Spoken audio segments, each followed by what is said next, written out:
A gente começou semana passada e conclui hoje o material sobre como utilizar alguns tipos de filmes, alguns filmes, na verdade, na redação.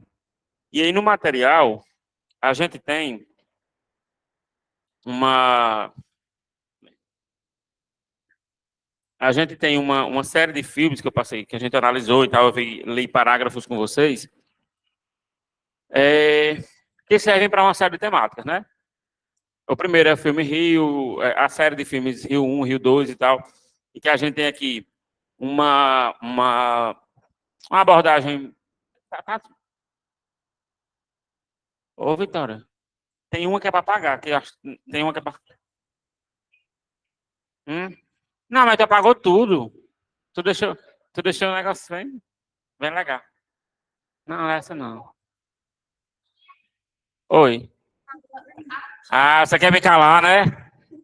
Você quer me calar. Não, aí é demais, né? Não, você está fazendo o que os alunos desejam.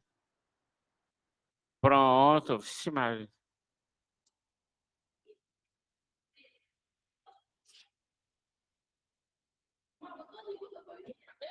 Aí tu vai de besta. Agora você vá, beba e não traga mais água.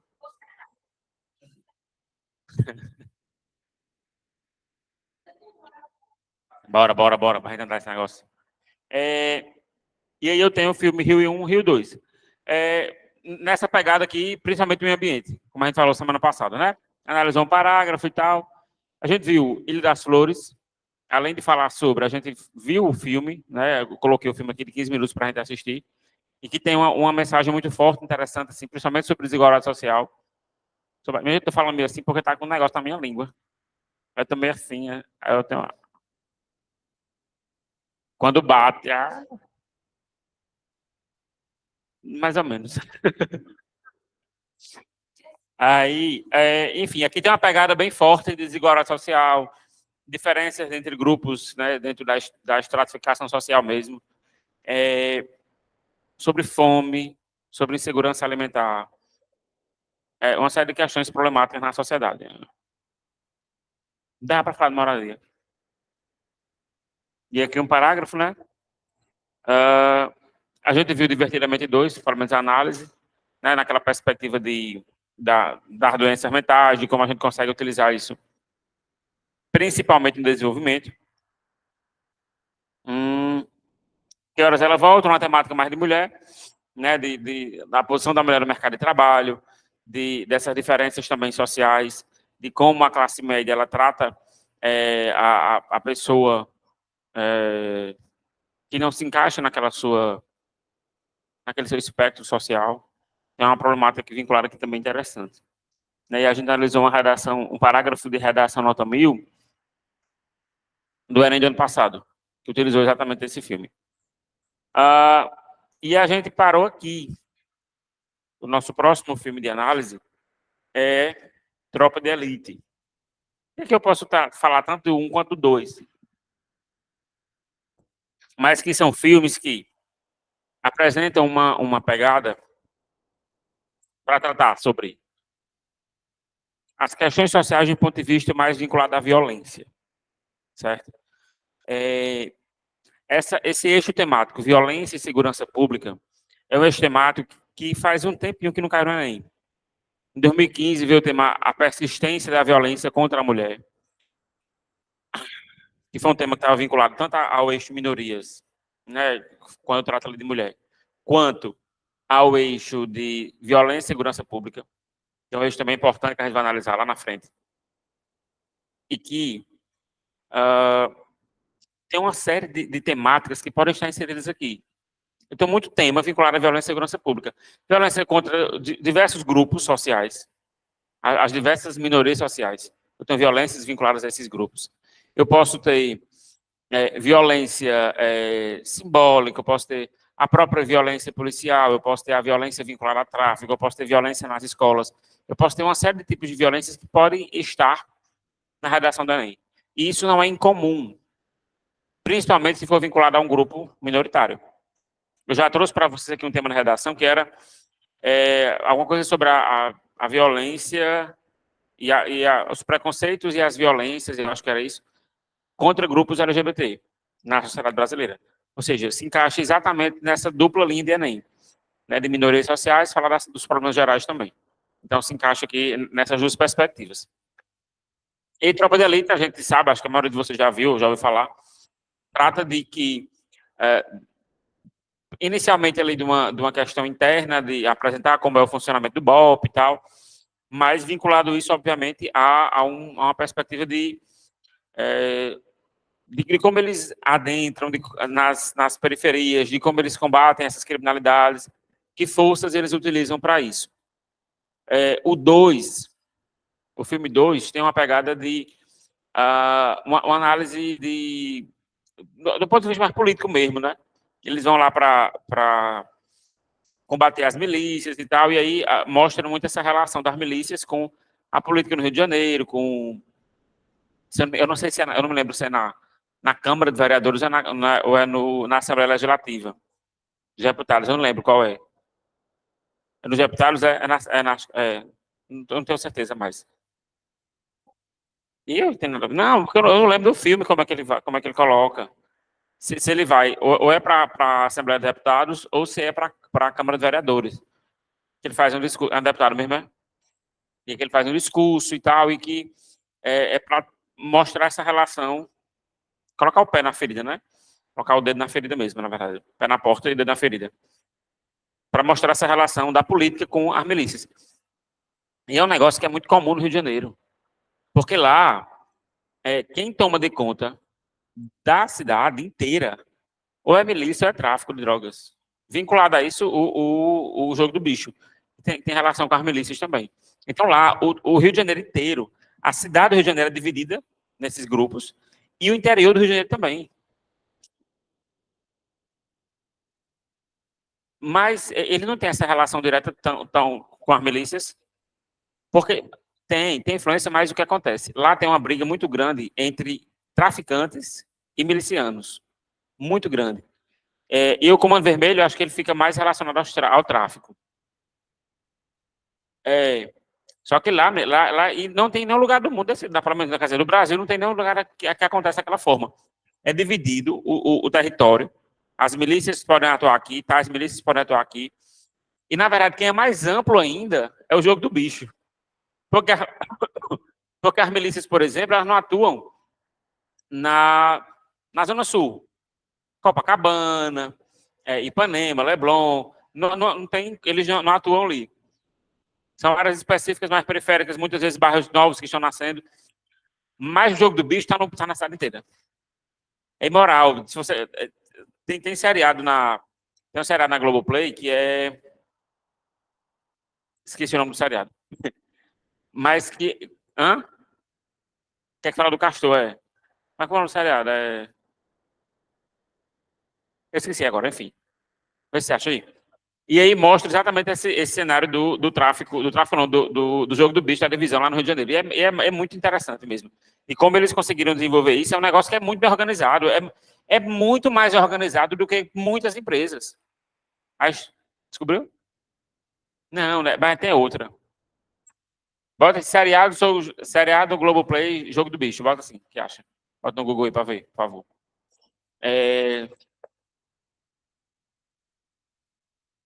Cadê o nome? Não. Vá. E esse jogo do bicho tem relação com as escolas de samba do Rio de Janeiro. As escolas de samba de lá. Hã? Não, jogos de azar em geral, mas principalmente o jogo do bicho. É o que dita a regra mesmo. E o jogo do bicho foi criado lá, né? Foi criado no Rio de Janeiro, nos anos 50, eu acho. Acho que antes disso. Era um zoológico, era um negócio bem assim. A criação é bem interessante. Era um jogo que foi criado assim, que era para o povo, era para incentivar o povo a visitar o zoológico, ou era um negócio desse. Aí depois virou jogo de azar, e que até o Brasil inteiro tem, né? Mas lá no Rio de Janeiro é um negócio que é diferente. Enfim. E aí a tropa de elite fala sobre essa questão. Como é que eu posso usar isso aqui? Você comeu o restaurante todo, hein? Comeu o restaurante todo esse tempo todo.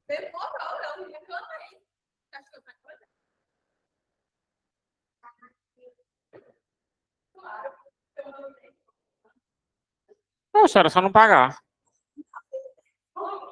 Você comer já atrasou no teu direito de não pagar. Eu como e pronto. Procon. Aí eu posso usar isso aqui. O nome do seriado tá vindo aqui, mas não tá saindo. Um seriado da Globoplay que fala do povo jogo do bicho. Jogo do bicho. Vai ver o que eu vou achar agora. Não, é não. Qual é o nome? Vale o Escrito. Vale o Escrito, é o nome do seriado. É bom. É documental, tá? Com depoimentos e tal. É ótimo. Você fica por dentro de tudo, do que acontece lá. Nas brigas da família. Tem as meninas lá que arrumam briga com todo mundo. São ótimas. Manda matar um povo. Manda dar susto. É um bocado de morte que acontece. Eu disse que dá para usar no contexto geral de violência. Eu tenho um tema de redação aqui que é, o desafiador aumento de casos de violência nas escolas brasileiras. Tropa de Elite fala sobre violência nas escolas? Não. Fala sobre um contexto de violência mais geral. Eu consigo puxar isso aqui pronto tranquilamente. É só você saber apresentar de modo a transitar, tipo, saber apresentar o repertório de modo a que na transição, na apresentação do tema, isso fique tranquilo. Por exemplo, o filme Tropa de Elite apresenta um contexto de combate pelas forças policiais a um cenário de forte barbárie e brutalidade exercido por criminosos das periferias do Rio de Janeiro. Ok. O tema fala sobre aumento de violência. Violência. A palavra violência aparece aqui. Foi utilizada aqui em cima, foram utilizados, na verdade, dois sinônimos para violência. Barbárie, brutalidade. Para que a palavra violência só apareça, efetivamente, na hora da apresentação do tema. Então, vê. Um cenário de forte barbárie e brutalidade exercido por criminosos nas periferias do Rio de Janeiro. Ponto. Além dessas comunidades retratadas na ficção, já vou transitando aqui, o panorama da realidade da violência brasileira também se faz presente em outros ambientes. Eu saio das periferias, que é onde a abordagem desse filme acontece, e eu trago para um negócio assim, eu estou saindo da ficção, mas eu quero falar não só da violência nas periferias. Eu quero falar dessa violência em outros ambientes. Eu quero ampliar para isso. Inclusive, como essa violência ocorre nas escolas. A escola entra aqui do nada. Tipo, ela entra bem tranquilo, bem leve, sem forçar a barra. As quais têm vivenciado um aumento desafiador de agressões e de abusos diariamente. Pronto. Sinônimo de violência. Barbárie, brutalidade, agressões, abusos. Tudo isso aqui é sinônimo de violência. A partir desse contexto, importa analisar o principal fator gerador do óbice e seu impacto mais relevante. Aqui, só para a gente lembrar, caso você apresente causa e consequência, é interessante que você traga no singular aqui na tese. Falei sobre isso aqui semana passada.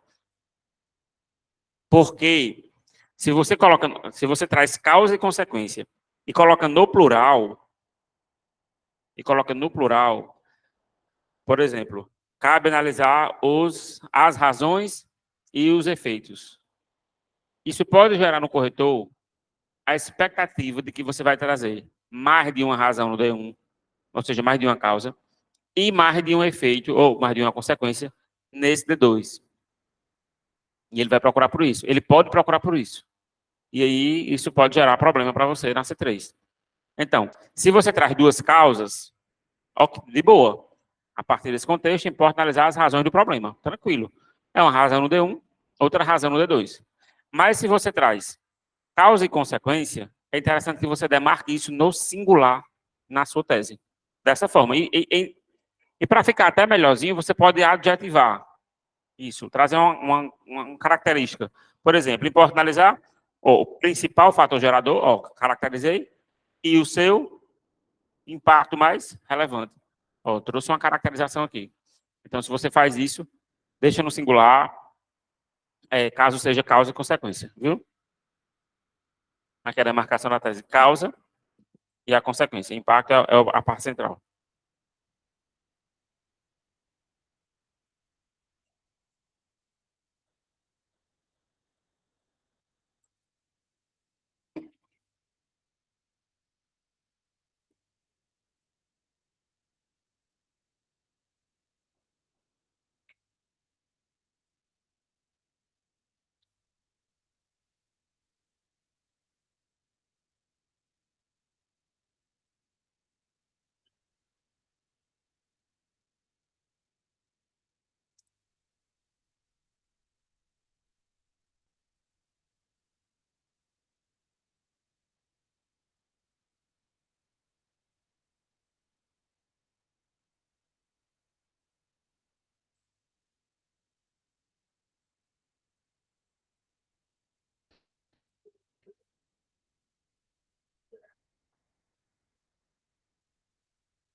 Hum? Não, tá todo mundo no carro. E do celular também trouxe, não.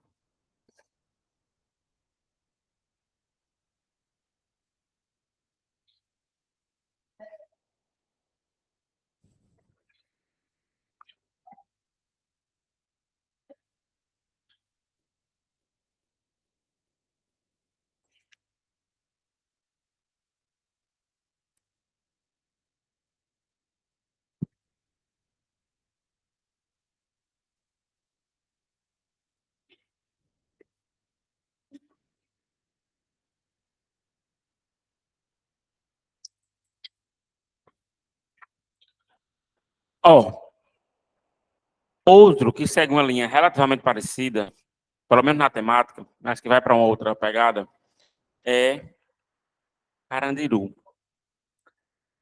Eu tinha assistido a Carandiru, tipo, há uns 10, 15 anos, mais ou menos. Fazia muito tempo. E aí eu sentia que tinha uns pontos meio obscuros na minha cabeça a respeito do filme. Aí, neste fim de semana, eu resolvi assistir novamente. Tirei um tempinho ali e assisti a Carandiru novamente. E realmente tem muita coisa que eu não lembrava, de questões específicas que aconteceram no filme. Carandiru retrata um momento histórico que realmente ocorreu aqui no Brasil.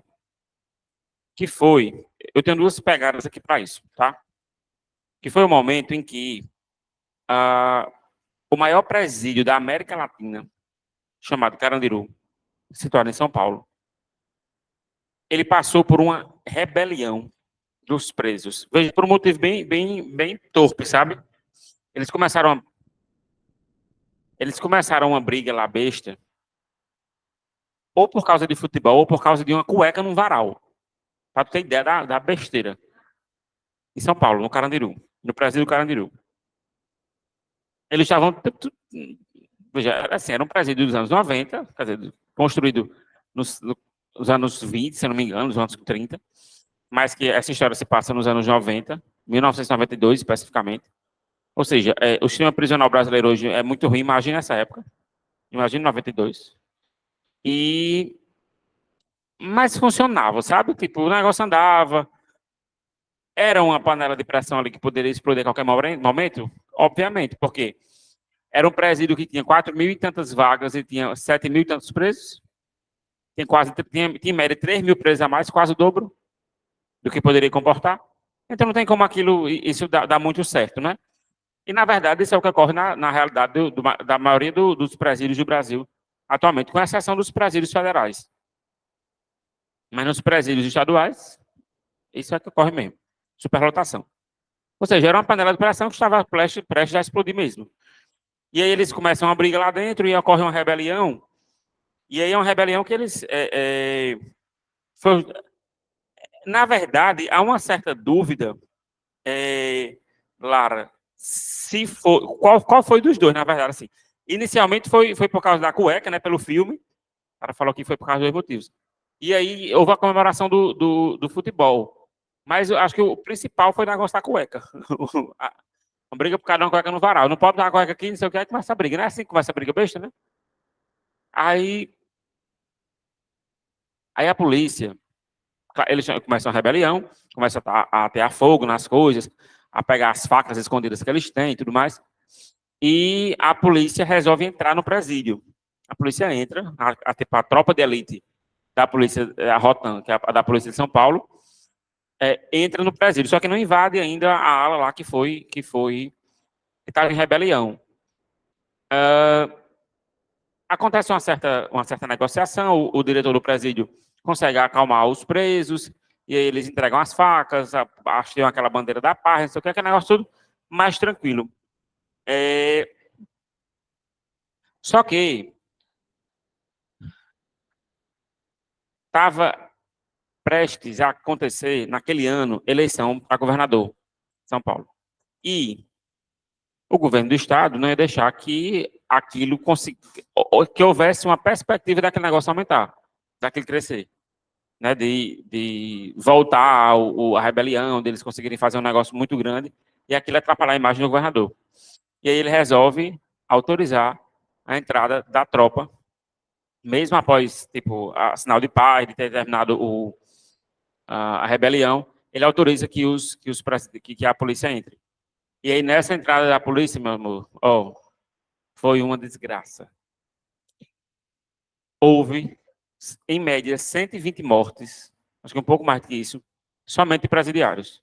Não houve embate entre polícia e presidiários. Os presidiários não estavam com arma, né? A polícia entra, altamente armada, mata deliberadamente. Em média, 120 presos foram mortos. Isso é conhecido como a chacina do Carandiru. Porque realmente foi uma chacina e não teve nenhum embate, nenhum policial saiu ferido de nada. Não teve nada disso, nem morto, muito menos morto, obviamente.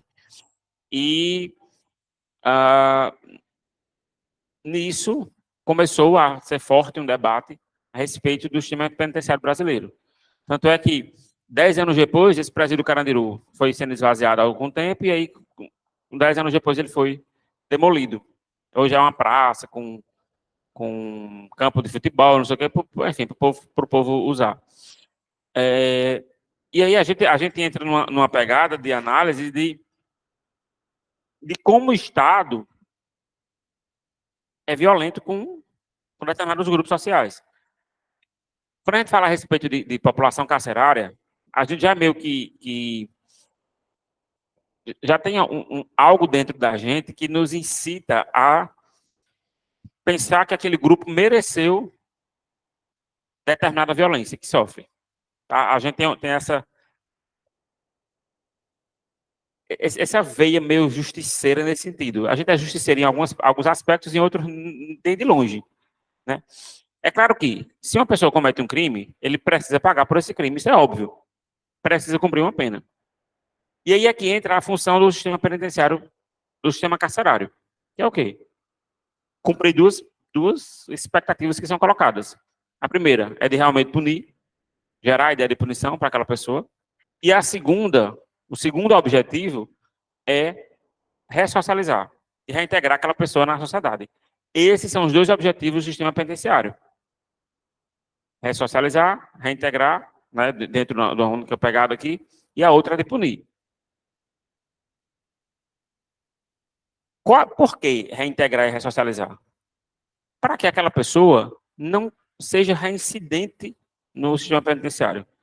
Para que aquela pessoa ela cumpra aquela sua pena e que ela tenha a consciência de que aquilo foi realmente errado, de que aquela pena que ele está cumprindo é para que ele pague realmente pelo delito cometido e que ele não tenha nem menor interesse de reincidir, de praticar outro crime para voltar para o sistema penitenciário. Isso é a hora de entrar já conversando e arrastando os pés, batendo os pés devagar, vá. Pronto. Mas ia fazer zoada, batendo as corrolepas. Mas a função é essa: reintegrar, ressocializar e punir. Só que, obviamente, a gente sabe que o sistema penitenciário brasileiro não cumpre nem de longe esse papel. Tá? Cumpre o de punir. A pessoa recebe a penalidade. Deixa eu ver aqui.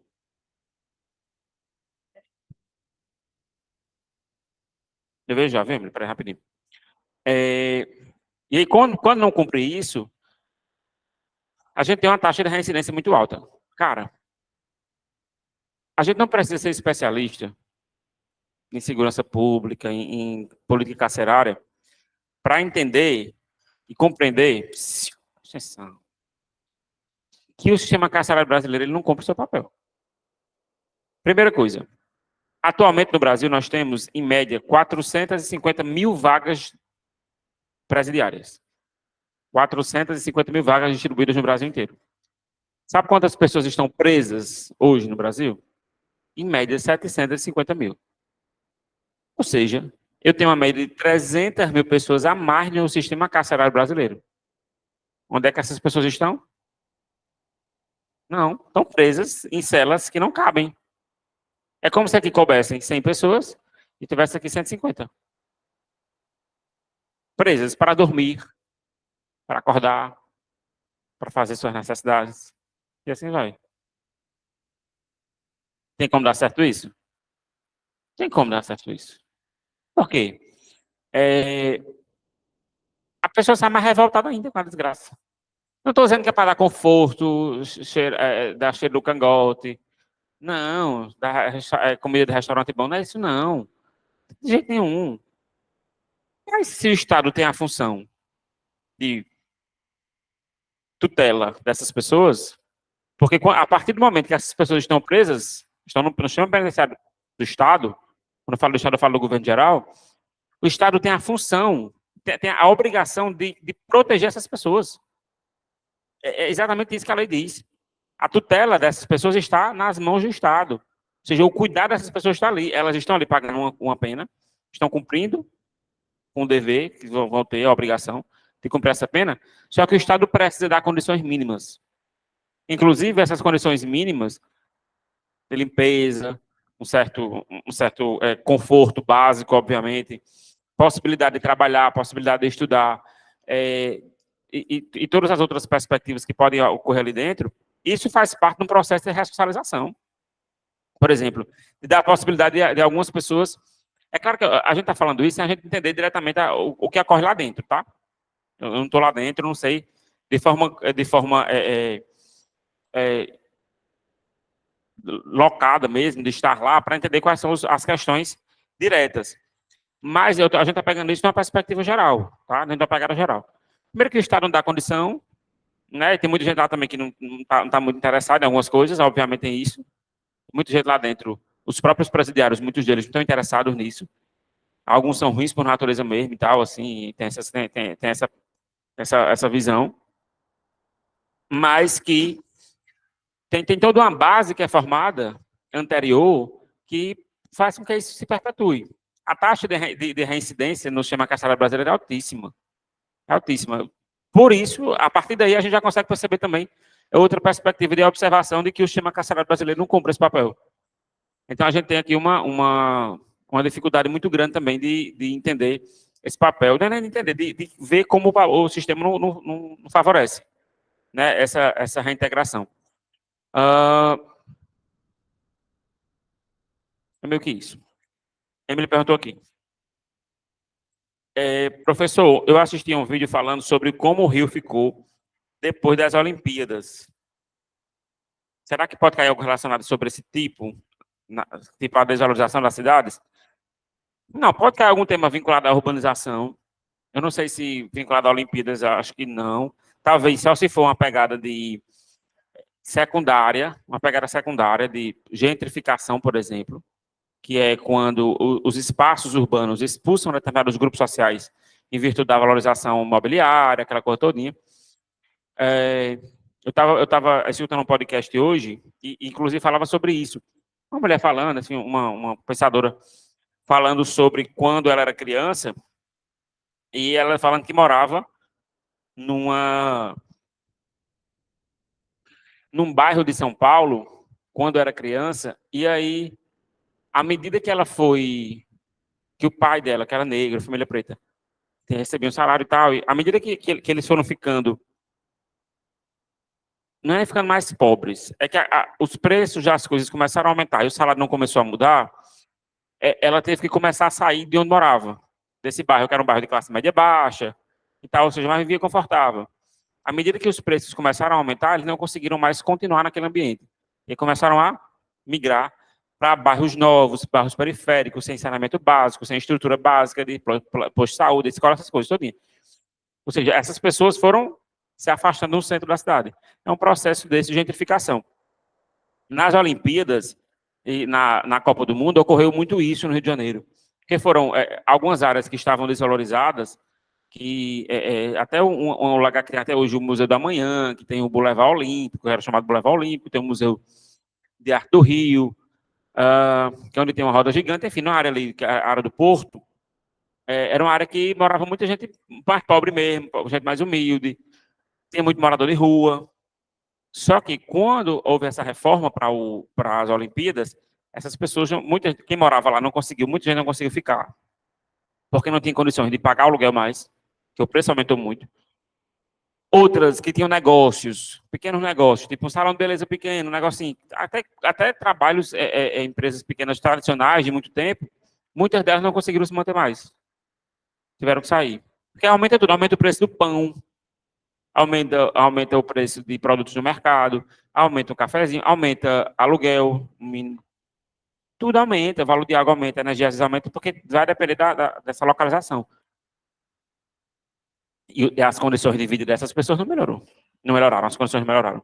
Então, eu não acho que na pegada de Olimpíadas vai cair, mas pode ter uma temática sobre gentrificação que envolve grupo social minorizado, pode ter uma pegada sobre moradia, um tema sobre moradia, e que pode ter um texto motivador, por exemplo, falando sobre como as Olimpíadas foram importantes para esse processo de gentrificação no Rio de Janeiro.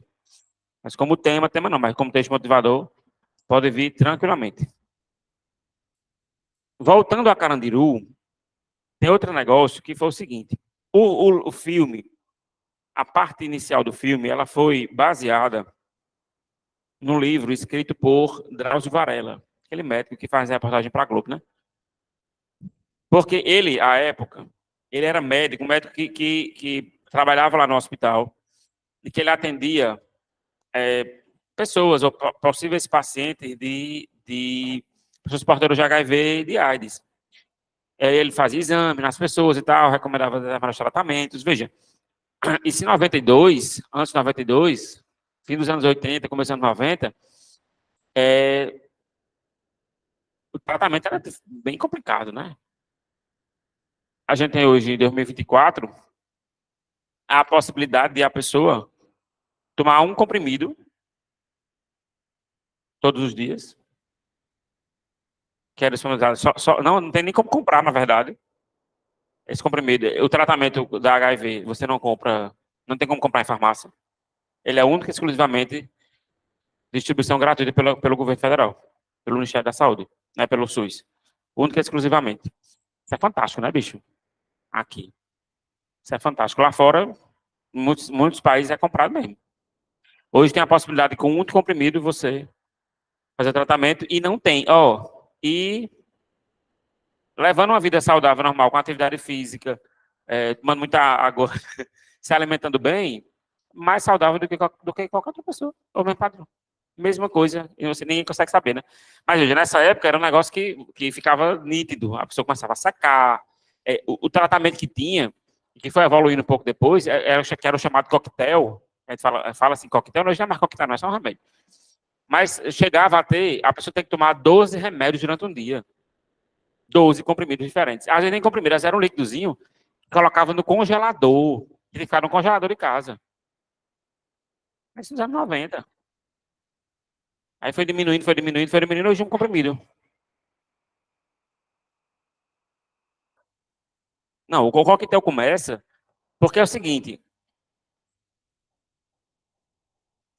é, faz tempo, porque é o seguinte, houve um boom grande de infecções por HIV e AIDS, e com a consequência AIDS é a doença, nos anos 80, houve muitos anos 80, e aí começaram tipo, os tratamentos, eram tratamentos com os medicamentos que existiam à época, né? Não tinha um medicamento direcionado para isso. Era, sei lá, dipirona para dor, enfim, eram remédios normais que eles iam tentando adequar para a pessoa ir diminuindo o sofrimento até morrer. Porque como atacava o sistema, como ataca o sistema imune, porque a AIDS é síndrome da imunodeficiência adquirida. Ou seja, atua nas células de defesa. E aí vai matando essas células e doenças oportunistas vão. Eu acho que eu estou falando, acho que é certo que eu estou falando. Não estou errando, não, acho que não.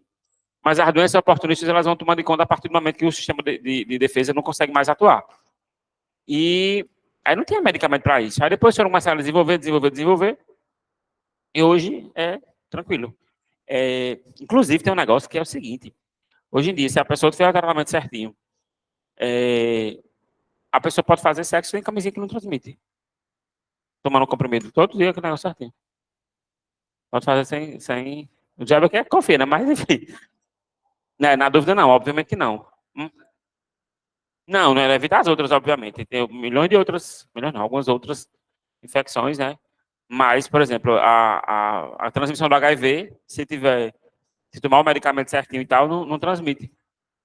A ciência é massa, né? Tipo, isso. Agora, por transfusão de sangue, transmite, tá? Mas por relação sexual, não. Depende, né? Se tiver sangue, é outra coisa. Não transmite. Quer dizer, só se for por transfusão de sangue. Mas por ato sexual, não transmite. Se tiver fazendo o tratamento certinho da AIDS, viu? HIV AIDS. De outras doenças, que porventura existam, continuam transmitindo. Hã? Não, se a pessoa tiver... e se não tiver fazendo o tratamento, né? É.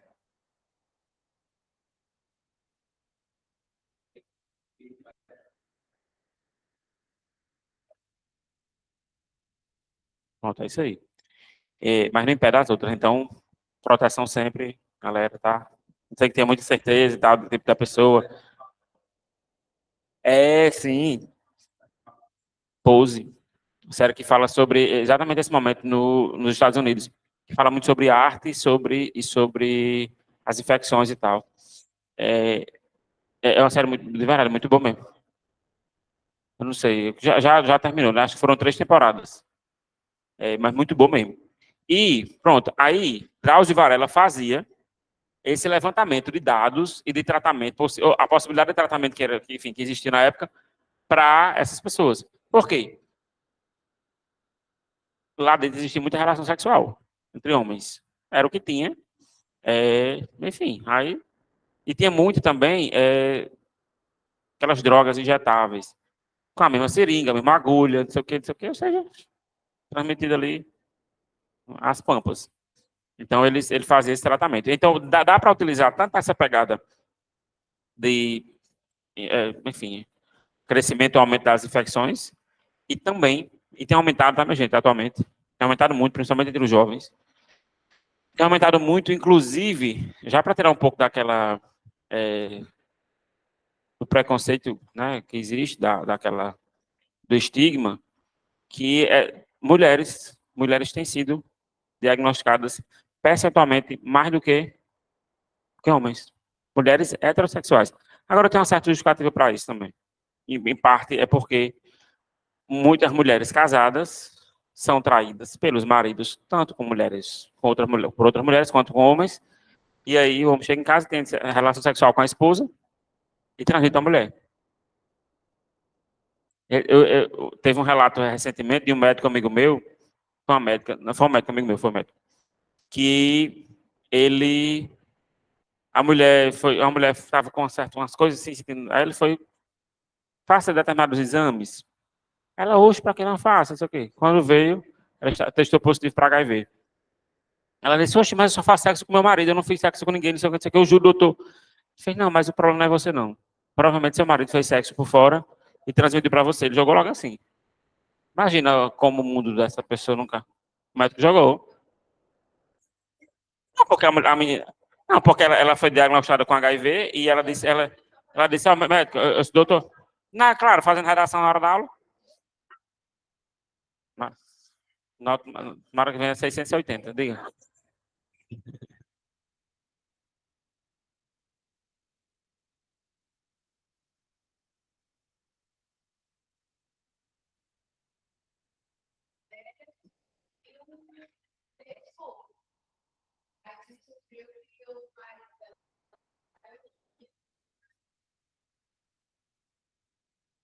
Hum, eu vi uma história dessa em algum lugar. Não sei se foi no vídeo ou foi no comentário, alguma coisa do tipo. Eu amo que o TikTok é muito melhor do que G1, do que qualquer. Choquei, muito melhor do que choquei. Tudo que os meninos falam, não, eu vi no TikTok, tudo vem tocar. Não dá não, vocês cuidaram, isso acaba com o estudo de vocês. Será? Ei,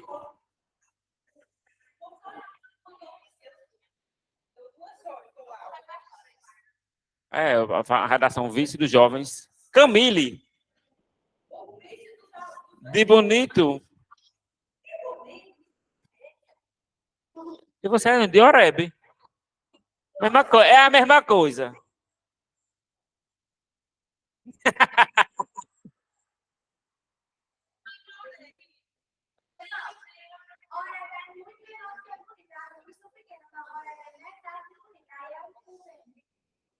Vocês são de bonita, é? Ah, logo vi. Eu tinha família lá, tem unha, na verdade, assim, bem distante. Ah, as primas de manhã. Eu sei lá o nome. Era uma irmã de uma avó minha que morava lá. Eu fui uma vez, pro enterro. Dessa tia de vó, dessa irmã de minha avó. Tá bom, bora seguir. Pronto, tá bom. Vai cair essa redação, não. Enfim. Então, eu posso ter essas duas pegadas aqui para Carandiru, certo? Tanto essa questão da transmissão de infecções sexualmente transmissíveis, quanto a questão do sistema. Fala sobre isso, sim. Tem na Globoplay, o filme da Parte de Boa. Filme nacional. O filme foi feito em 2003. Ele foi gravado lá no Carandiru. Só que ele foi gravado em 2001, se eu não me engano. 2001, 2002. Ele foi demolido em 2002, o presídio. Foi demolido. Tem lá no filme fala, mostra o vídeo dele sendo demolido, o negócio todinho. Mas é uma história que foi muito pesada aqui no Brasil. Né? Quando aconteceu, foi um negócio bem pesado mesmo. Só que como a gente tem uma... A gente gosta de eleger e de vangloriar e de exaltar determinadas pessoas assim, né? Tem gente que tem policial que foi condenado, não sei se foi preso, não lembro, mas que foi solto depois e que depois foi eleito vereador de São Paulo, policial que estava aqui no massacre do Carandiru, né? Exatamente um povo que apoiava, o que tinha que acontecer, essa pegada toda, enfim, esse negócio pesado que é Brasil. Aí o parágrafo de redação aqui.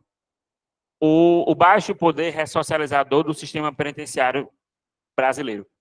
O filme Carandiru retrata a dura realidade da população carcerária daquele que foi o maior presídio do Brasil até o fim do século XX.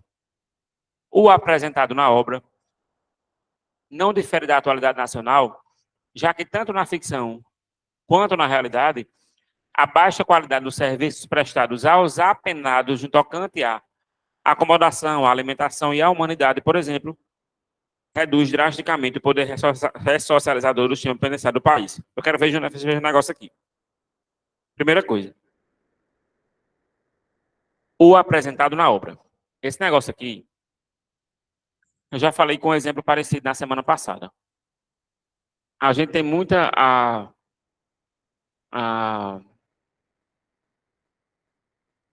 o aprendizado. Hã? É porque às vezes falta a palavra. É porque a gente é muito ensinado a colocar nessa transição entre orações sempre um conectivo, um elemento, um conectivo, como eu disse, uma conjunção operador argumentativo. Direto. E a gente acha que é obrigatório colocar sempre isso nessa transição, entre uma oração e outra. Só que não é obrigado. Você pode ter alguma informação que, mesmo que não seja uma conjunção ou um operador argumentativo, que sirva para fazer a relação com a informação anterior. Por exemplo, eu falei aqui do filme, e aí essa abertura do outro período diz assim, ó, ou apresentado na obra. Pronto. Isso aqui retoma a informação anterior, dá a sequência. Isso aqui conta como conectivo. Isso aqui é validado para C4. Outro ponto é uma questão de paralelismo. Quando eu digo assim, ó, baixa qualidade dos serviços prestados aos apenados no tocante à acomodação, à alimentação e à humanidade. Essa repetição do A craseado, ela é obrigatória quando eu tenho uma ideia de distribuição. Por exemplo, todo ser humano tem direito à educação, à saúde, a não sei o quê, a não sei o quê, ao não sei o quê. Certo? É preciso você repetir isso. Eles gostam de pipoca, de bolacha, de bombom, de cookie, não sei o quê. Para o Enem, não. Dentro da regra gramatical geral, você pode colocar só no primeiro e não colocar nos demais. Mas o Enem quer que haja essa repetição. Tá? E tem outra coisa aqui para analisar, que é de concordância. Presta atenção. Esse verbo reduz aqui, concorda com quem? Olha para cá. Reduz, concorda com quem?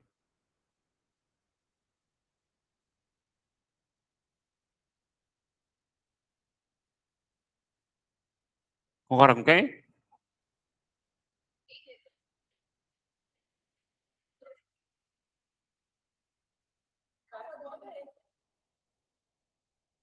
Concorda com baixa qualidade dos serviços. A baixa qualidade dos serviços prestados aos apenados no tocante à acomodação, à alimentação e à humanidade, por exemplo, reduz. Qual o problema aqui? É muito comum de você, na hora que está escrevendo, não perceber que a relação vai ser lá com baixa qualidade, e aí, sem querer, acha que é para concordar com esse elemento aqui. Por exemplo, qual? A acomodação, a alimentação e a humanidade. Ah, aqui está composto, eu vou colocar o verbo no plural, porque são três coisas. Você está escrevendo, aí você vai e erra sem querer. Cuidado. Faça a pergunta antes do verbo. Quem é que reduz? A baixa qualidade do serviço. Reduz isso. Tá? O poder ressocializador, minha gente, isso aqui é um objeto direto disso aqui, tá? É complemento verbal. A partir desse contexto, importa analisar o principal fator gerador do óbito e seu impacto mais relevante. E seu impacto mais relevante. Mesma coisa daquela outra tese que eu disse, que eu mostrei a vocês, que para ficar no singular, tá? Quem for? Não é bonita, né? Ela tá errada. Quero ver essa carnaval que ela tá fazendo essa redação.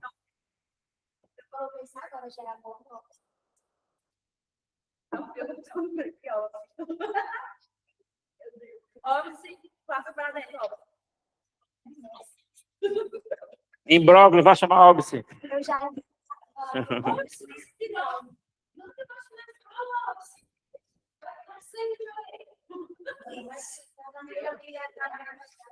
É. Não tomou o remédio todo, não? Eu imaginei mesmo. Foi só a tampinha que cheirou.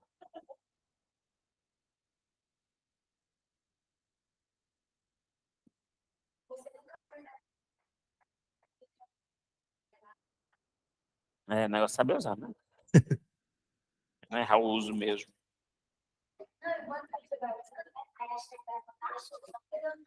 Aí quando recebe a nota. Ei, ó.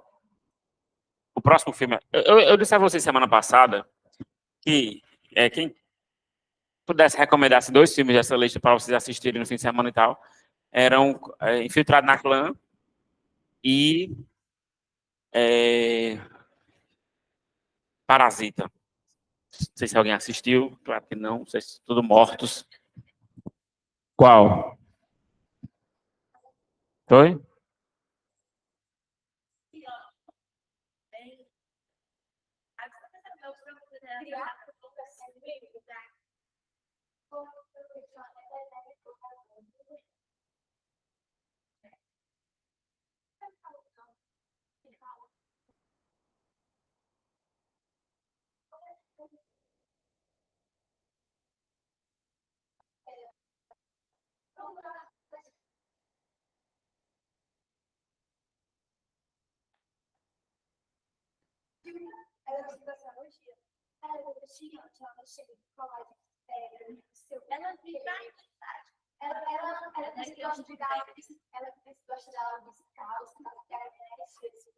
Eu, hein? Deixa a bichinha. Ei, você sempre tem um mais depois. Ó, ei, vamos lá. Infiltrado na Clã é um filme de 2018 que ganhou o Oscar de melhor roteiro adaptado. Cara, já ouviram falar na Ku Klux Klan? Né? Já ouviram falar nisso, pelo amor de Deus. Não é, Camille? Já ouviu falar na Ku Klux Klan?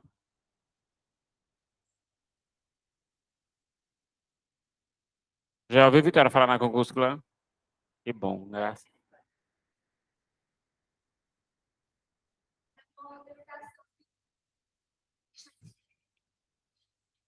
São extremistas racistas americanos. É um movimento, um grupo que não sei se mata, não. Ele mata o povo, mata os negros. Ele mata os negros americanos mesmo. Eu, kamikaze. Ei, não, mas ó. A... Hã? Que? É a sigla KKK. Se você. Ó, não tem como rir nos Estados Unidos com KKK. Porque é a sigla de Ku Klux Klan. Ah, não tem como rir nos Estados Unidos com. A gente não ri aqui com KKKKK. Né? Quando eu rio assim aqui. Não tem como rir lá nos Estados Unidos assim. Na verdade, para rir lá é só colocar LOL, né? Tipo, LOL, rindo, né? É. A risada na escrita lá no inglês é LOL. LOL.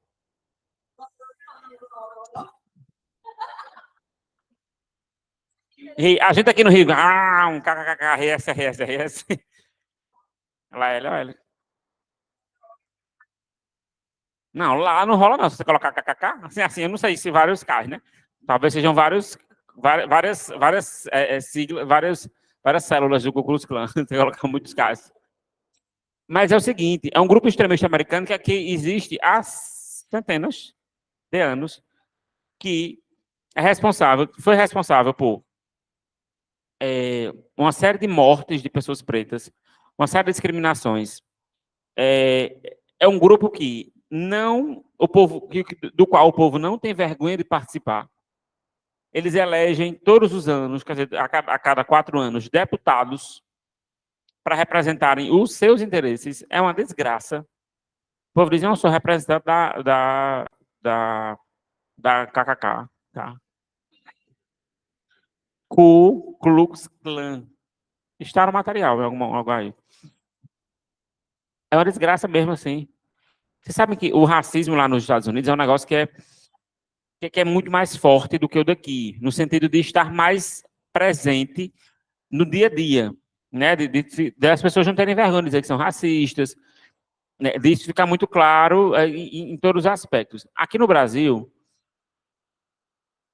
eu não sei se isso é melhor ou pior, mas aqui no Brasil o racismo talvez seja até um pouco pior. Ele é nas instituições. Ele está dentro da cultura nacional e todo mundo é um pouco racista aqui. As empresas são racistas, o governo é racista, as pessoas são racistas.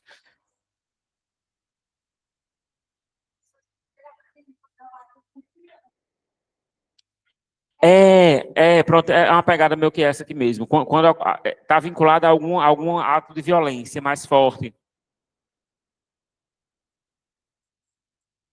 E foi vendida uma ideia aqui no Brasil de um negócio chamado de democracia racial.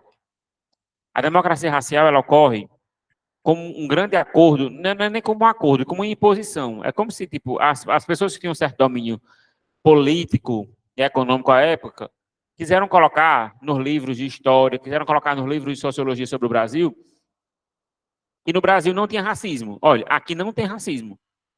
E meio que impuseram isso até como um acordo imposto às pessoas pretas. Olha, a gente diz que não tem racismo, vocês concordam com isso e ninguém mói com nada e vocês não perdem nada. A gente segue o baile. E meio que foi esse acordo no imposto. Só que, ultimamente, nos últimos anos, tem havido um movimento maior de de luta contra esse racismo, né? Depois ninguém se calar mais, abrir a boca realmente e lutar pelos direitos, né, da população preta. E aí tem havido casos que são muito comparáveis com o que ocorre nos Estados Unidos.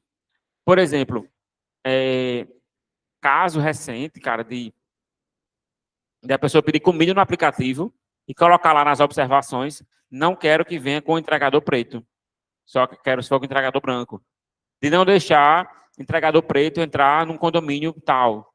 Tem acontecido isso. E isso é um negócio que não existia, não dessa forma, há alguns anos, mas que tem aparecido de forma muito forte, talvez até como um processo de resposta à forma como os pretos têm se revoltado contra esse racismo, como tem lutado, tem colocado a boca no trombone mesmo, tem aparecido de forma frequente na televisão, em outras formas de mídia. Porque até recentemente o preto só aparecia na televisão no papel de motorista de empregada. Era só isso, ou de bandido. Era retratado só assim nas novelas. Recentemente é que a história tem mudado um pouco. Eles têm apresentado essas pessoas em outras posições de poder também. Mas antes não aparecia. Então isso gera um incômodo mesmo.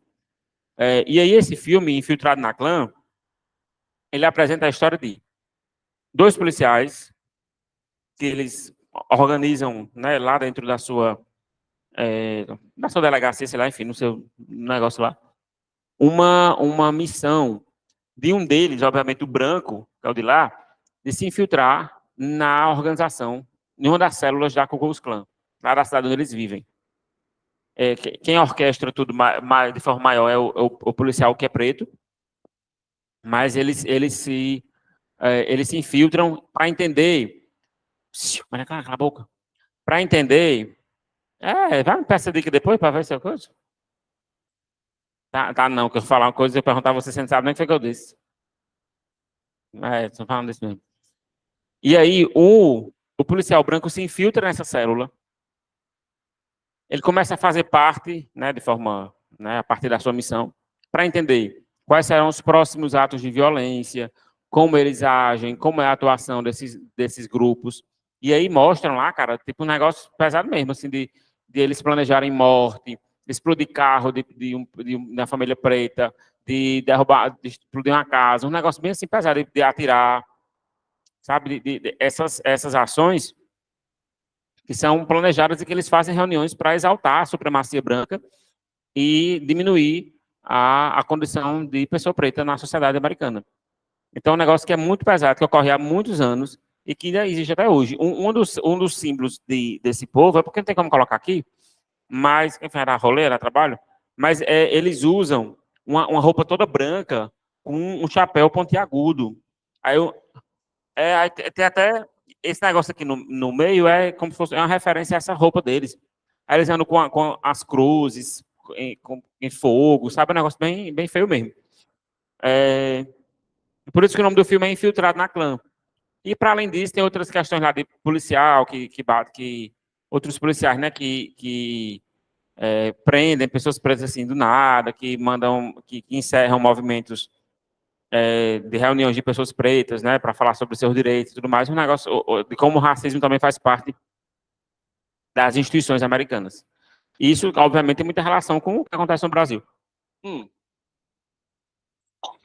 E tem um ponto que é que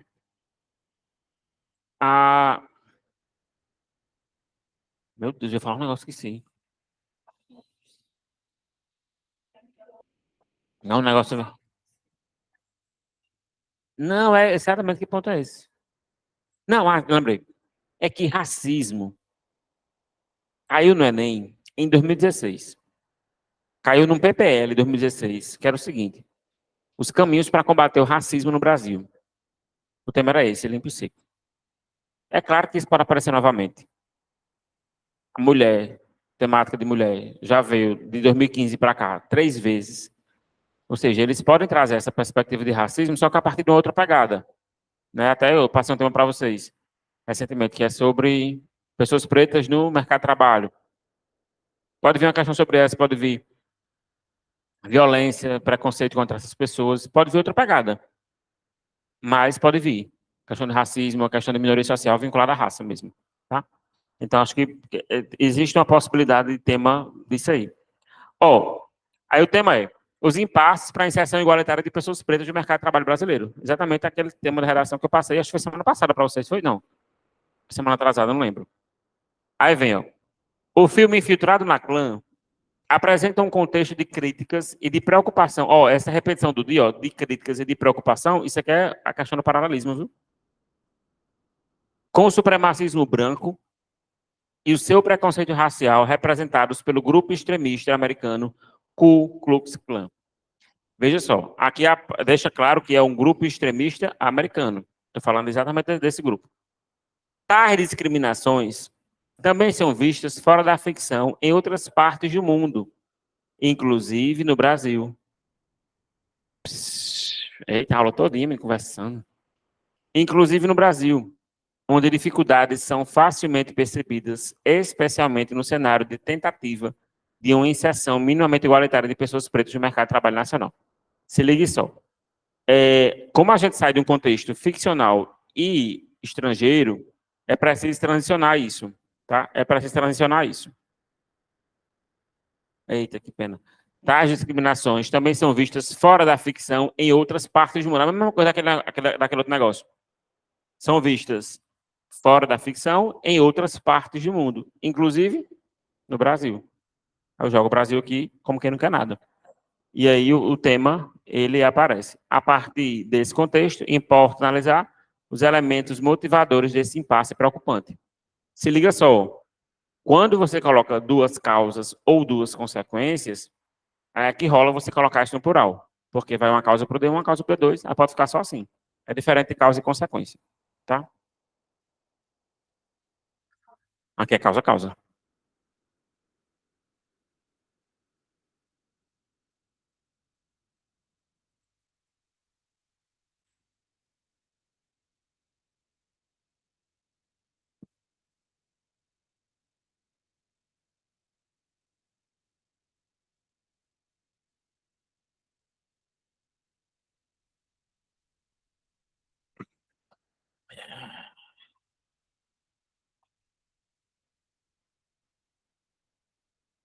Ó,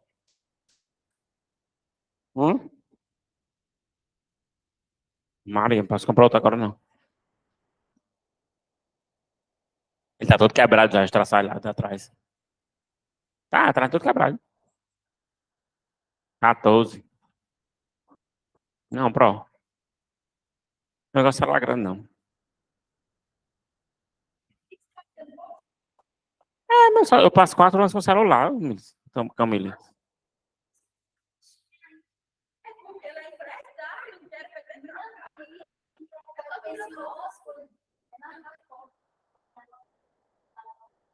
É mesmo, quer dizer, mas é mesmo. Quer dizer que trocando.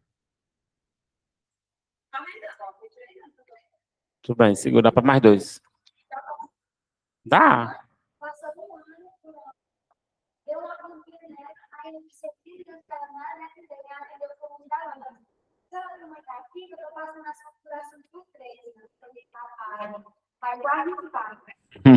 Deixa a mãe ter liberdade dela de gastar o dia dela. Quem paga é tu? Toma. Vai estar pagando seu cursinho. Ó, o jogo da imitação. É melhor ficar na sua, cara. Ei, esse filme aqui é um filme que também ganhou o Oscar, que ele é de 2014, que é baseado também em fatos, tá? Baseado em fatos. O jogo da imitação é um filme que conta a história do cara que inventou o computador, tá? Que inventou o computador no mundo, que é Alan Turing. É um filme que é, de verdade, muito bom esse filme mesmo. O ator é excepcional. Ele conta, porque é o seguinte, durante a Segunda Guerra Mundial, os alemães, eles enviavam, obviamente, todos os países trocavam mensagens entre os seus generais, enfim, os seus subordinados, para dar as ordens de ação. Ah, bombardeie tal coisa, não sei o que, ataque tal lugar, seguro por enquanto e tudo mais. E essas mensagens, muitas delas eram interceptadas, só que era de impossível interpretação, porque eram mensagens criptografadas, que demorariam muitas vezes, sendo ali no trabalho humano, muito tempo para serem interpretadas, para serem desvendados esses códigos criptografados, e foi preciso que houvesse a criação, o desenvolvimento de algum equipamento que desvendasse isso. O inglês, chamado Alan Turing, ele desenvolve o que é chamado de primeiro computador. Ele quem cria o computador. Isso no fim da... A Segunda Guerra acaba quando? A Segunda Guerra acaba quando? 45. E começa quando mesmo? 39. E a primeira? Vai de quando a quando? 14 a 18. Muito bem. Aí depois da Segunda Guerra, começa que guerra? A Fria, é. E aí, esse cara, ele desenvolve o primeiro computador. A intenção desse computador, meu gente, pelo amor de Deus, não era uma telazinha fechadinha, um Macintosh, um negócio assim, não era isso não, tá? Era, era um computador o equipamento era o tamanho dessa sala. É enorme o tamanho da sala dessa, computador. É. Mas, pelo amor de Deus, não tinha tela não, minha gente. Era um negócio que não tinha tela assim, esse negócio bonito assim não, nunca. É um negócio que vinha aparecer depois. O quê? Esse é o computador. Ah, vai assistir o filme. Ah, vai assistir o filme, é sério. Não, é porque... Não. É porque não tem como explicar, tipo, como é que funciona, porque eles colocavam uma mensagem lá que era criptografada e o computador, a partir de uns códigos que eles colocavam lá de uns comandos, conseguia interpretar aquilo. Eu não sei direito como era. Então, pronto, assistir esse filme é uma boa para entender isso. É maior que isso. Isso aqui é só a frente, tem um bocado de buraco de cor para trás. É enorme. E aí, eles conseguiam interceptar essas mensagens dos alemães e conseguiam interpretar o que eram essas mensagens. Com isso, houve, cara, de verdade, eles conseguiam antecipar um bocado de ação da Alemanha.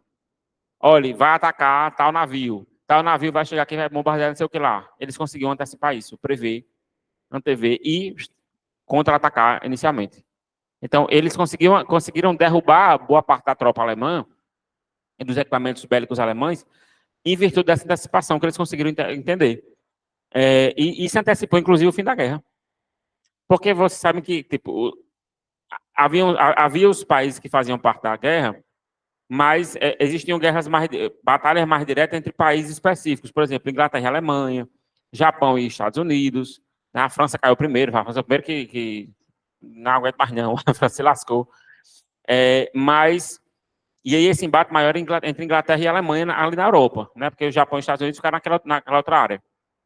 E os ingleses conseguiram antecipar isso. E aí foi uma desgraça ali para a Alemanha, que precisava, né, ser parado, obviamente. Ou seja, ele é considerado o pai da computação.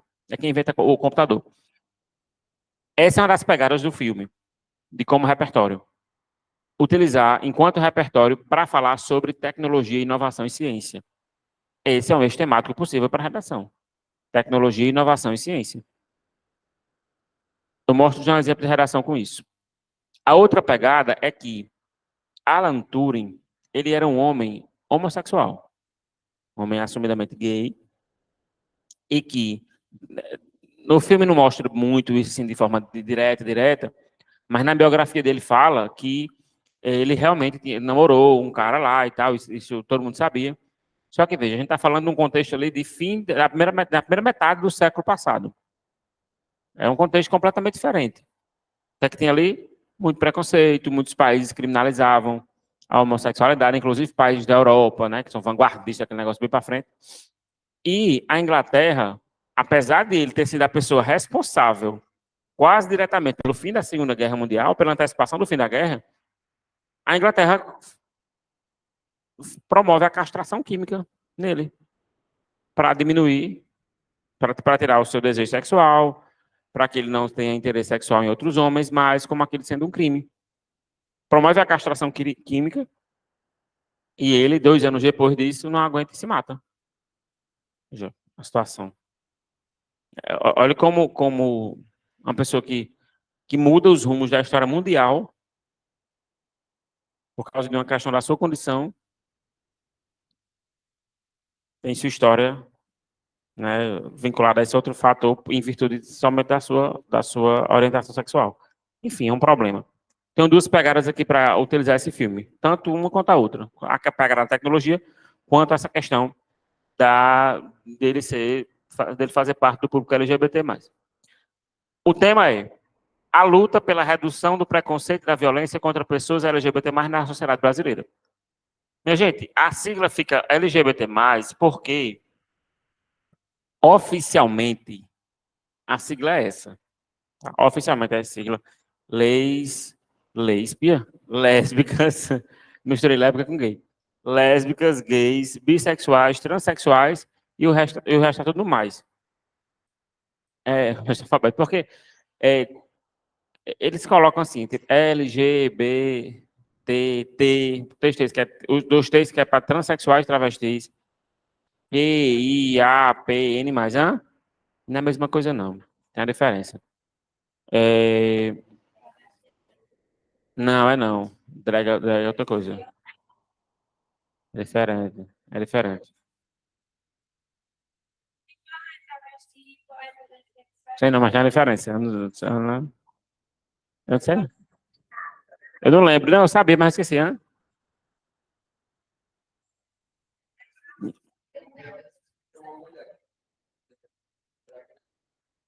Não, mas a drag não é travesti. É diferente. Drag é arte. Não, mas tem uma diferençazinha de um e outro. E é, Matheus. Eu vi uma coisa diferente esses dias, mas enfim, depois eu dou uma olhadinha.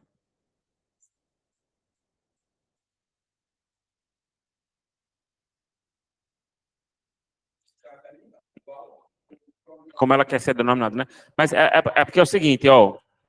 Existe uma diferença entre orientação sexual e. Ó. Existe uma diferença entre orientação sexual e identidade de gênero.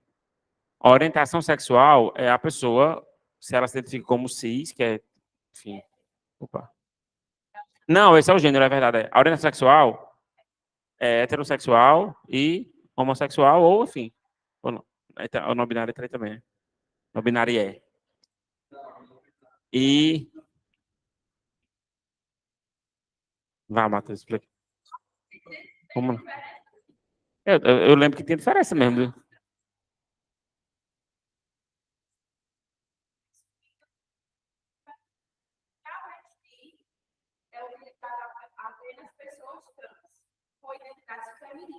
O homem.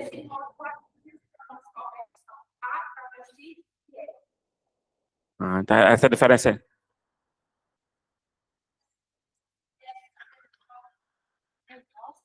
Enfim, tá bom, vamos seguir, senão vai longe. Porque é muita coisa, é verdade. Não sei como a pessoa entender, não. Não, mas esses dias apareceu que era até um negócio dos espíritos. É, tem um negócio dos espíritos. Não precisa nem perguntar, não, basta dar um Google. Acesso à informação tem todo mundo. Ah, sim, sim, nesse sentido, sim, sim, sim. Ah, isso é questão de respeito, inclusive, mínimo. E se tiver dúvida sobre o que as siglas significam, Google. Acesso à informação todo mundo tem. A gente é preconceituoso porque quer, a gente não tem. A gente só procura a informação que a gente tem interesse. Então, se você não tem interesse, também não fala em nada. Não tem interesse de entender e pesquisar, não fala nada. Só isso, é tipo o básico. Ó, é, o, o filme O Jogo da Imitação retrata a trajetória real do brilhante matemático Alan Turing, o qual, apesar de ser apontado como o pai da computação e dos responsáveis pela derrota alemã na Segunda Guerra Mundial, era considerado doente e inadequado socialmente pelo fato de ser homossexual. Pronto. Essa realidade também se faz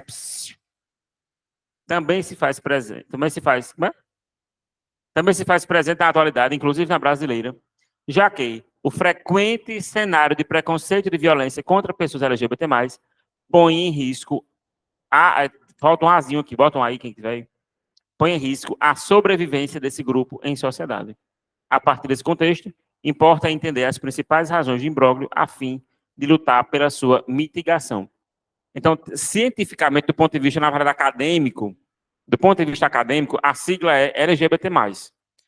De toda forma, caso caia um tema desse na redação do Enem, você vai observar o que está tanto no tema quanto no texto motivador. Siga o padrão do que tiver no texto motivador e no tema. Pronto, certo? Mas, academicamente falando, a sigla é essa aqui. Tá? As 4 letras e o mais. Mas aí, não sei o que se vier no texto motivador, você se adequa a isso. Por favor. Saiba mover e mudar as coisas. Ó, aqui, como são 2 causas, pode ser no plural. As principais razões do imbróglio. Cuidado com esse a fim de, porque o a fim de, se você utilizar a fim de lá na conclusão, você já não usa mais aqui em cima. Muda aí, tá?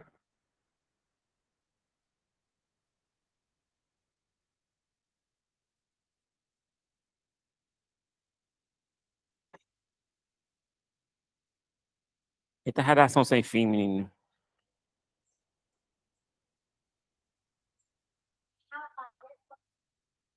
Fala mesmo. Fadíssimo. Deixa eu atenção. 680.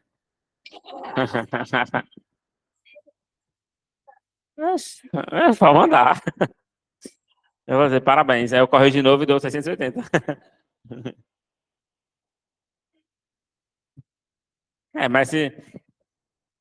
Mas se usar errado.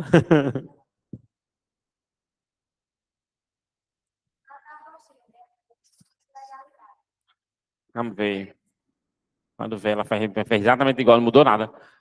Ó, o outro é a influência da tecnologia na qualidade de vida do cidadão brasileiro atual.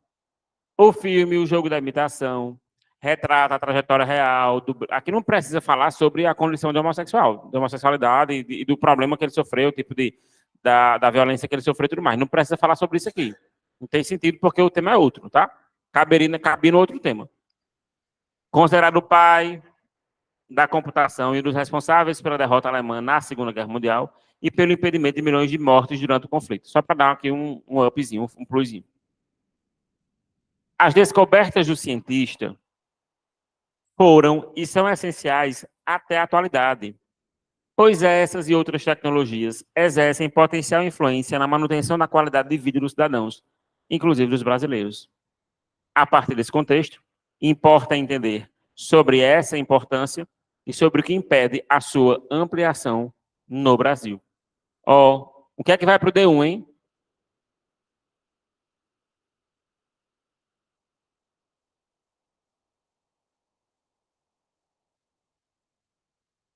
O que é que vai para o D1?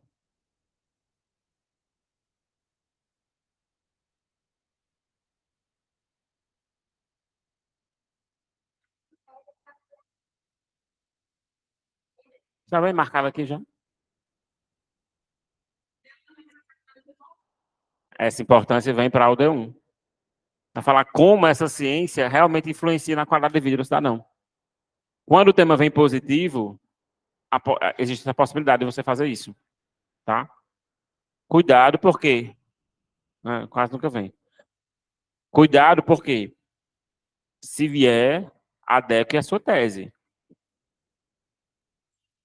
E D2.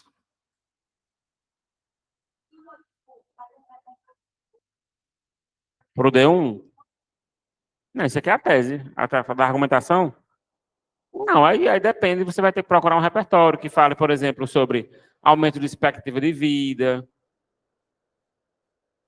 de acordo com o IBGE, a expectativa de vida do brasileiro.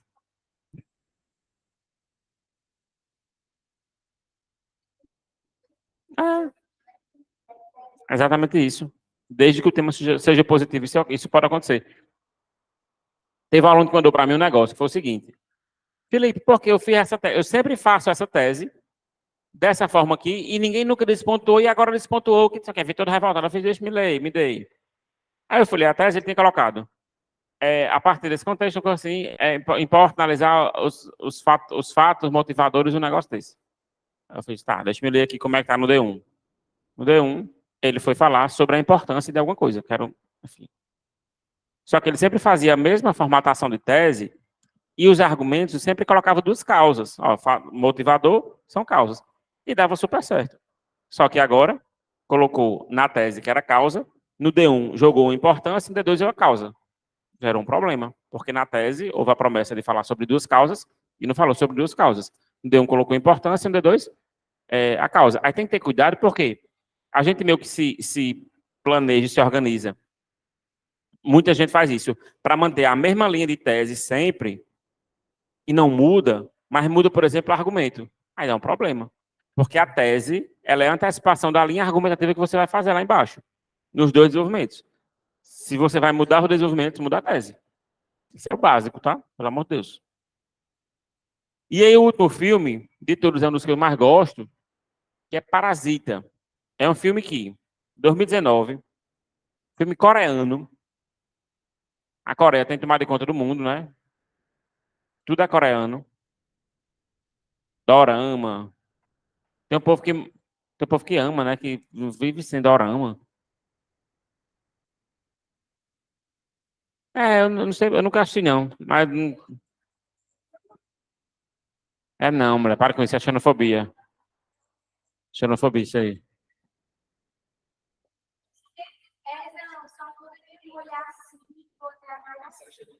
Xenofobia, viu? É por isso que os americanos acabam com a gente, diga.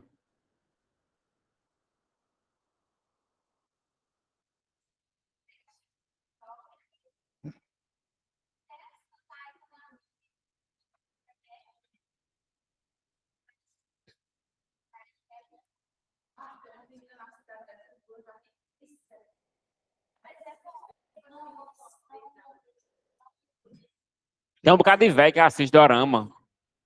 Ah, eu quero assistir dorama, eu acho dorama. Eu nunca nem vi como é.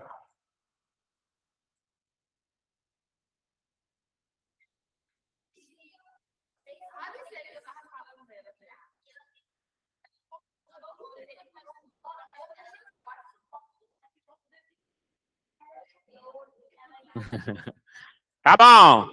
Ei, mas a Coreia tem K-pop, dorama, cinema. O cinema coreano tá sendo premiadíssimo no mundo inteiro. Esse filme aqui ganhou 6 Oscars, pô.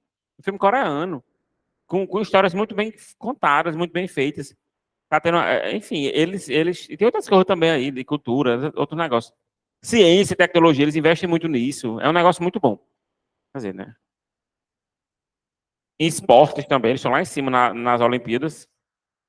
Um país desse tamanho, que já passou por um bocado de guerra, quase não recupera agora no século passado, fim do século passado. Aí agora tá no topo de tudo. E a gente do Brasil, ó, só.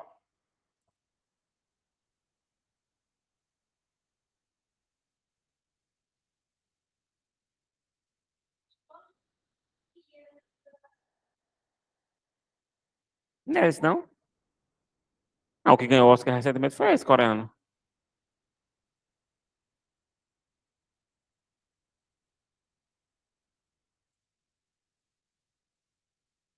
Ah, tudo em todo lugar ao mesmo tempo. Não é coreano, não, esse filme não, é americano mesmo. É americano. É porque é tudo em todo lugar ao mesmo tempo. É bem louco esse filme mesmo. Mas é bom. Mas é muito bom. Mas é bom, mas muito bom. É bom de verdade, assim. Você tem que estar dentro do filme para poder assistir, assim, para poder entender. Tudo em todo lugar ao mesmo tempo. Como? Que o quê? Ganhou um bocado de Oscar, a diretora. O diretor é. A atriz ganhou. A primeira atriz. Não sei se foi a primeira atriz. Mas isso foi no Oscar do ano passado, viu? Eu não sei se foi a primeira atriz chinesa a ganhar o Oscar. Parece que foi a primeira atriz oriental a ganhar o Oscar de atriz principal.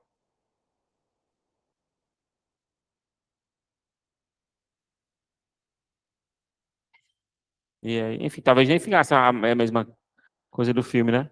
E aí, Parasita conta, é um filme que, de verdade, tentem assistir. é foda de verdade. É um filme muito bom, que retrata a desigualdade social na Coreia. São duas famílias, uma família bem pobre, lascada mesmo e tal, que é bem inteligente, tá? Assim, ela consegue se articular numa pegada lá bem louca, e ela começa a trabalhar para uma família rica, de classe média alta, coreana. E aí essa família de classe média alta não sabe que o povo lá é da mesma família, tá? Enfim, começa assim. Eu não vou falar das coisas do filme porque vai ser spoiler. E eu, e eu queria, e eu queria que vocês tentassem assistir a esse filme. Tem para baixar em todo canto, é filme, enfim. Que vocês tentassem assistir esse filme em algum momento aí nos próximos fins de semana. É um filme que dura 2 horas em média. Normal. Agora sim, tenta assistir de verdade. Assim, quem gosta. E aí, mas eu quero mostrar aqui, falar de uma cena que está inclusive no trailer, ou seja, não é nem spoiler. Uma certa noite, ocorre lá na capital uma chuva, uma tempestade torrencial, assim, um negócio que água com força na cidade, uma chuva enorme. A família que é mais humilde, que é pobre, ela mora num bairro mais distante, ela mora num bairro que é mais periférico, a casa é com pouca estrutura, a casa é até num lugar assim mais baixo, e a chuva, ela entra na casa, a água fica aqui, ó, fica no pescoço do povo. Ou seja, destrói as coisas da casa, aí tem coisa que sai andando, sai na enchente, eles têm que sair correndo, é uma desgraça, é um sofrimento a noite inteira eles passam nisso. Quando é de manhã, a família que nem dormiu a noite inteira vai trabalhar. O homem, o pai, o chefe de família, é motorista da outra casa. E aí corta para a cena, depois de toda o negócio que ocorre na madrugada, corta para a cena dele dirigindo o carro da madame, da patroa. E aí, veja, ele passou a noite todinha na desgraça, né? A patroa no telefone com outra pessoa. A chuva já tem passado, está de dia, está o céu limpo, o sol forte. A chuva de ontem foi maravilhosa. Que chuva boa. O céu estava muito, tipo assim, o céu estava muito poluído. Ela ajudou, ela foi ótima para poder limpar esse céu poluído. E veja como o céu está limpo hoje, o sol está brilhando. Foi ótima, a chuva foi providencial, algo do tipo que ela disse. Corta para a câmera, para a cara do homem, com ódio. Um ódio assim que ele podia matar essa mulher na hora, porque ele passou a noite tentando salvar a casa e a família da chuva, e ela disse que a chuva foi maravilhosa. Duas perspectivas diferentes para demonstrar a desigualdade social. É um cenário que ocorre lá, mas que poderia ser tranquilamente aqui em Cajazeiras, aqui no Brasil de forma como um todo, tranquilamente. E aí tem muitos outros pontos que retratam essa questão da desigualdade social muito forte, muito demarcada. É um filme que realmente vale o que ele teve, o hype que ele ganhou, os prêmios que ele recebeu. Vale muito, porque é um filme extremamente bem organizado, com roteiro bom, direção boa. E eu sempre. É porque no ano passado eu não fiz isso, mas no ano que vem eu vou voltar a fazer. Assistir a quase todos os filmes do Oscar antes da premiação para poder julgar também. Porque assim como eu julgo as modalidades olímpicas, estou acordando cedo para poder assistir jogo, estou mudando meu horário do dia. O quê? A cada 4 anos só, cara, tem que. Ontem eu mudei minha agenda toda para poder estar 1h15 da tarde em casa para assistir a ginástica. Hoje eu acordei, fui assistir umas coisas até de bicicleta, aquele bike street, isso aqui, eu nunca tinha visto como era. Eu assisti e fui julgar o povo. Isso aqui não foi bom, não. Skate, eu sei tudo já, os movimentos, tudo, eu sei tudo. É muito bom. A Olimpíada. Hã?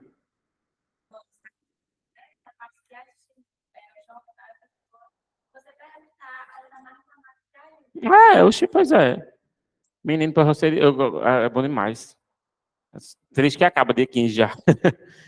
E à noite eu chego em casa e não tá tendo mais jogo. Era bom quando era no Japão, que eu chegava em casa, tava tendo a coisa, a pessoa virava madrugada assistindo as coisas. E acho que o Brasil não vai ganhar tantas medalhas de ouro agora dessa vez, não. Vai ser mais fraco, não. Mas é porque a gente tá tendo tempo de torcer, eu acho, porque é de manhã. Era bom quando era no Japão, na outra vez, que era de madrugada, a gente não assistia. A maioria das disputas era de madrugada, o Brasil não estava acordado para torcer. Aí quando acordava de manhã, foi ouro, eita. Foi ouro, a gente ganhava na surpresa mesmo. No susto dessa vez, ó. Tá ruim que só. Acho que não vai vir muita correidão, viu? Foi, mas ouro vai vir pouco.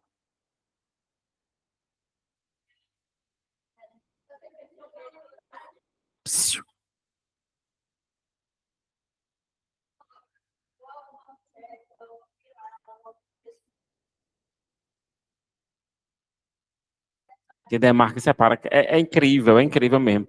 Não foi à toa o hype que recebeu, não. De verdade. Artista, eu vou assistir novamente. Esses próximos dias eu quero assistir novamente. Como o sistema econômico pode ajudar a superar as várias desigualdades existentes no Brasil.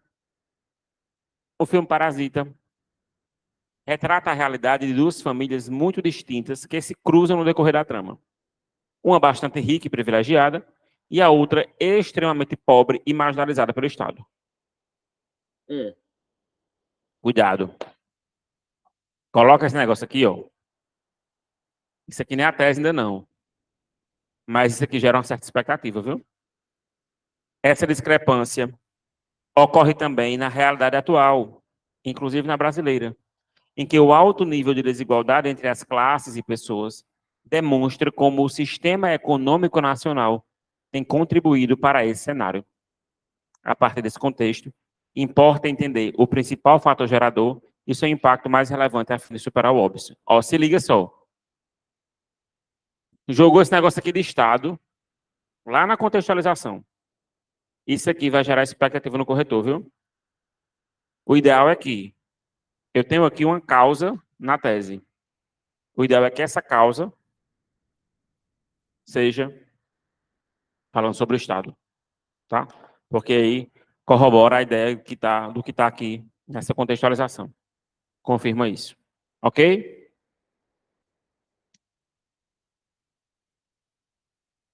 Tema de redação da semana.